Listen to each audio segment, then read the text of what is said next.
I've learned how to pick out the notes that really matter in a couple different ways. First, if it's a preference thing, I can usually ignore it because that's what someone else would do. They would say, hey, you know what would be cool? And you say, yeah, no, that would be cool, but that would be your script. So I'm going to Yeah, keep this makes the way sense. it is.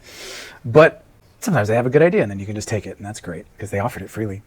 Another thing that I look for is there confusion because of something I've done in the way I've structured the screenplay, or is there something I've forgotten to set up that was in a previous draft? Just if there's confusion that I can see is legitimate, then I know that I need to address that.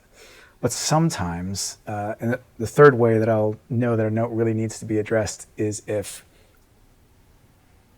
it's actually the better version of the story. Because if you know your story really well and someone says, you know what should actually be happening here is this, that should make sense to you as a writer. You can see and say, yes, that's right. That's the movie I've been writing. I don't know why that's there. Your note is right on.